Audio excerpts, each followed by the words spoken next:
প্রিয় শিক্ষার্থী বন্ধুরা, আবারও তোমাদের সামনে ঢাকা বোর্ড 2026 সালে আসা সাধারণ গণিতের টিকচিহ্ন নিয়ে উপস্থিত হয়েছি। আজকের টিকচিহ্ন 17 নম্বর।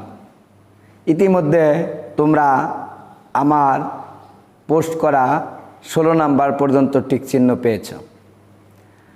আমি আশা রাখি বিগত দিনের মতো সামনেও তোমরা টিকচিহ্ন পাবে।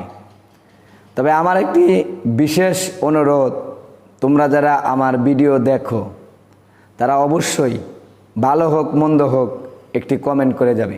তোমাদের কমেন্ট আমাকে খুবই উৎসাহ এবং প্রেরণা দেয়। তাহলে খেয়াল করো, দুইটি সংখ্যার অনুপাত 3:4, এদের লসাগু 12 হলে ক্ষুদ্রতম সংখ্যাটি কত?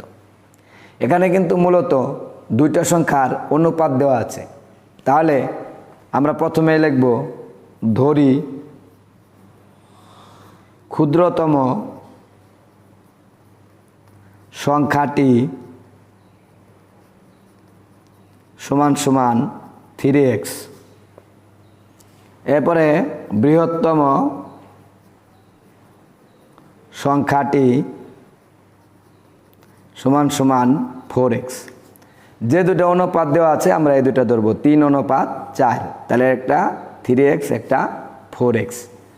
এখন বলছে এদের লসাগু 12। তাহলে এই যে 3x এবং 4x এর লসাগু কত? যেহেতু বলছে এদের লসাগু 12, তাহলে আমাদের এই দুইটা সংখ্যার লসাগু কিন্তু 12 দেওয়া আছে। তাহলে এখানে 3x এবং 4x এর লসাগু কত হবে?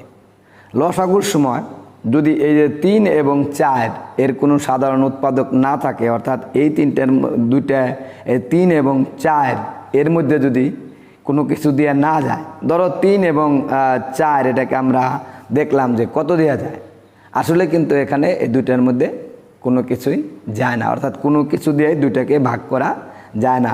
সেক্ষেত্রে কিন্তু এই দুইটার গুণফল হবে লসাগু। তাহলে 3 4 12। আর এখানে x আছে আর এখানে x আছে, দুটার মধ্যে x মিল আছে, তাহলে একটা x দিতে হবে। তাহলে মূলত 3x এবং 4x এর লসাগু কিন্তু 12x। এখানে কিন্তু বলে দিচ্ছে এদের লসাগু 12। তাহলে কিন্তু আমরা লিখতে পারি প্রশ্ন মতে এই 12x সমান সমানই হলো আমাদের এই প্রশ্নের 12, বা x সমান সমান 12 নিচে যাবে এই 12। সুতরাং x সমান সমান 1।